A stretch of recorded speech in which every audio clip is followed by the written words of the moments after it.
Assalamualaikum warahmatullahi wabarakatuh. Bismillahirrahmanirrahim. Alhamdulillahilladzi an'amana bi ni'matil imani wal islam. Asyhadu an la ilaha illallah wahdahu la syarikalah.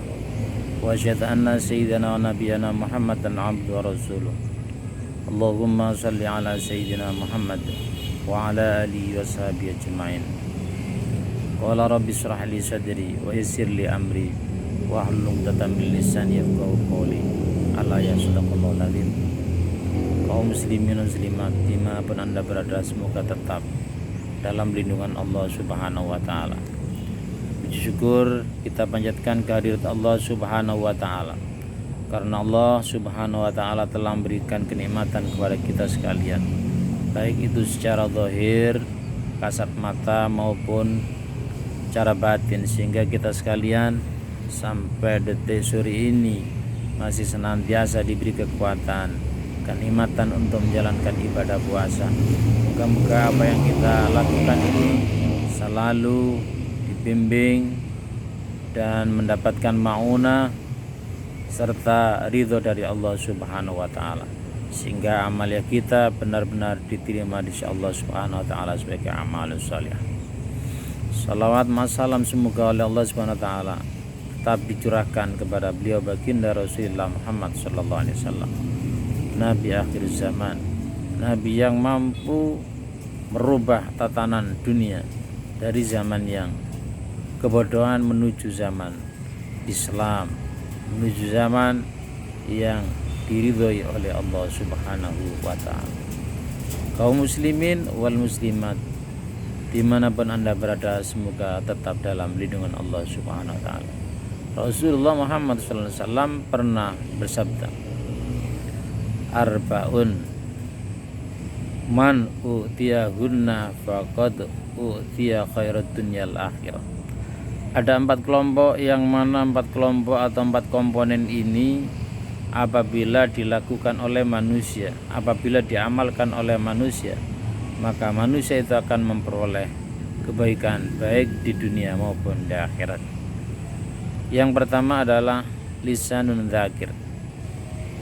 Jadi manusia itu dalam kehidupan,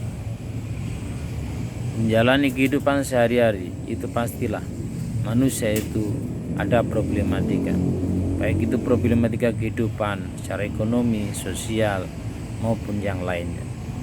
Hal ini akan menyita perhatian dalam kehidupan manusia itu sendiri. Jika dalam kehidupan manusia itu tidak dilandasi dengan nilai-nilai zikrullah, maka hati manusia itu akan kering. Jika dalam hati manusia itu tidak pernah mengucapkan lafaz la ilaha illallah Muhammadur Rasulullah, maka hati manusia itu pun juga akan kering, lisan manusia itu akan kering. Maka inilah dengan kehidupan manusia yang begitu banyaknya problem. Misalnya kadang-kadang manusia dihadapkan dengan problem kehidupan keluarga, kadang-kadang manusia dihadapkan dengan kehidupan problema masalah anak, masalah tetangga, kadang-kadang dihadapkan dengan problem kehidupan masalah ekonomi, sosial di tengah-tengah kehidupan masyarakat. Semua ini harus dihadapi dengan hati yang tenang, dengan lisan yang selalu mengucapkan zikrullah. Ingat bahwasanya zikrullah akan mampu menjadikan ketenangan jiwa manusia. Ala bidzikrillah tatma'innul qulub. Ingatlah wahai manusia, dengan mengingat dan zikrullah, zikir kepada Allah, insya Allah hati manusia akan tenang. Kalimat-kalimat zikrullah ini akan mampu menjadi hati seseorang itu akan menjadi lebih cool dalam menghadapi berbagai problema kehidupan di dunia. Kadang-kadang dihadapkan dengan PHK karena tidak kerja, tidak punya uang, akhirnya dalam kehidupan itu sering marah-marah dan lain sebagainya. Maka ingat zikrullah, lisanun dzakir, lisan yang selalu berzikir, memuji atas keagungan Allah Subhanahu wa taala. Banyak manusia itu diuji dengan berbagai macam ujian, Tapi kalau lesannya masih mampu mengucapkan zikrullah, insya Allah kehidupan itu akan bisa dan mampu diatasi dengan sempurna. Konsep yang pertama. Yang kedua adalah wa qalbun syakir, hati yang syukur kepada Allah. Menghadirkan hati yang syukur kepada Allah itu adalah merupakan tantangan dalam kehidupan manusia. Padahal Allah Subhanahu wa ta'ala sudah banyak memberikan rizki secara zahir batin, kenikmatan secara zahir batin, kesehatan jasmani rohani. Ini semua adalah merupakan titipan dari Allah. Maka manusia kalau seandainya disuruh ngontrak nikmatnya mata, nikmatnya hidung, nikmatnya mulut, nikmatnya kaki, pastilah manusia tidak akan mampu. Coba bayangkan kalau ada seorang kecil, anak kecil, kemudian pernah pada satu ketika itu anak kecil yang sakit ketika baru dilahirkan dari perut ibunya, lalu sakit, membiru. Ketika dibawa ke rumah sakit, maka apa yang terjadi? Ketika mau dioperasi, lalu sang dokter mengatakan, Pak, ini kalau dioperasi harganya 100 juta. Bayangkan, satu operasi yang 100 juta. Bagaimana dengan keluarga yang tidak mempunyai harta segitu besar? Apakah dibiarkan? Tetapi semua menjadi kehendak Allah. Akhirnya anak ini nggak jadi dioperasi karena sudah kehendak Allah. Akhirnya dengan izin Allah anak ini meninggal dunia.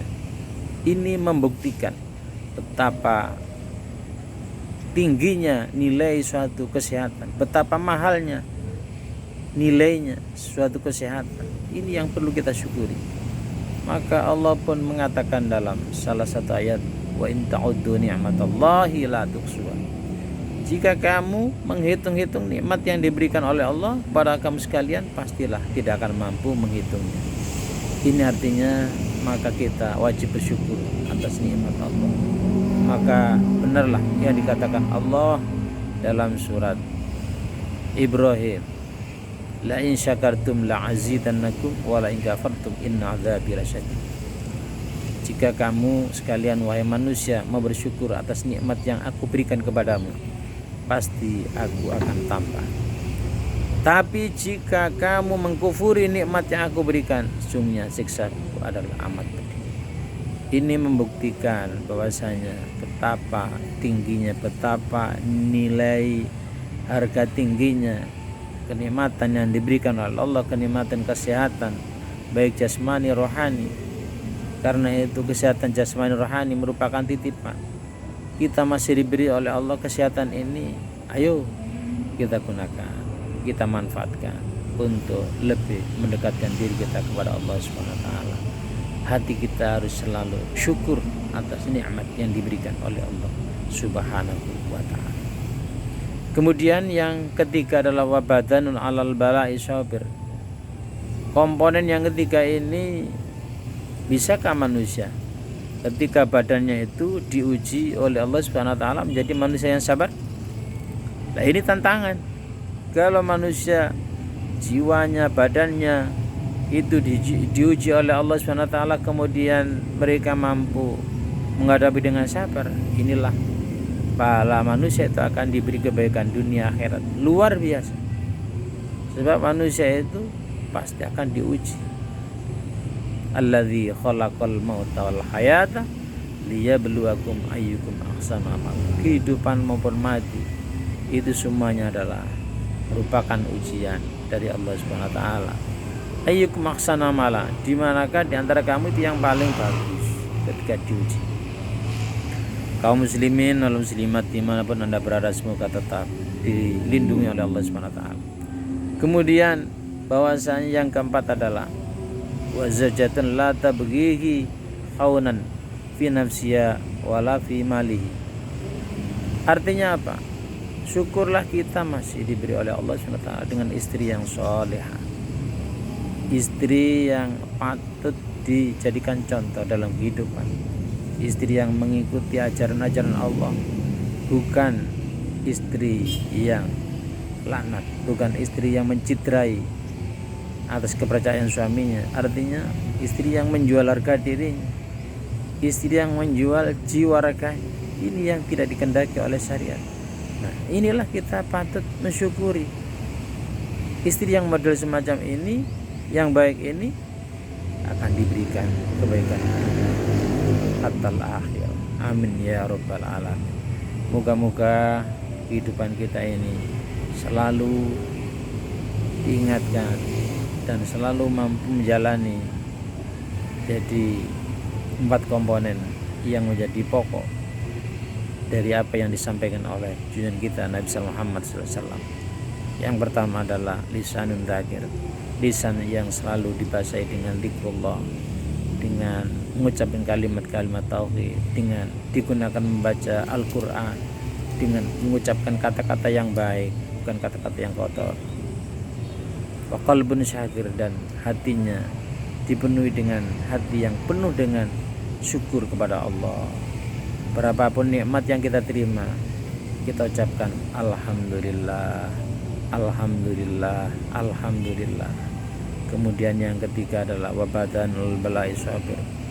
Jika manusia itu mendapat ujian jiwanya, hendaknya dihadapi dengan nilai sabar, dihadapi dengan hati yang sabar, karena semua itu adalah merupakan ujian dari Allah Subhanahu wa ta'ala. Dan yang paling akhir adalah kita sekalian diberi istri oleh Allah Subhanahu wa ta'ala, istri yang sholihah, istri yang tidak mencitrai dari kepercayaan suami, apalagi istri yang menjual harga diri. Naudzubillahi min dzalik.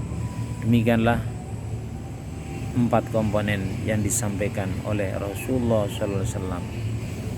Ini menjadi renungan dalam kehidupan kita, dan moga-moga kita oleh Allah Subhanahu wa ta'ala diberi yang demikian, sehingga kehidupan kita itu akan menjadi tenang dan terus mampu mengabdikan diri kita kepada Allah Subhanahu wa ta'ala.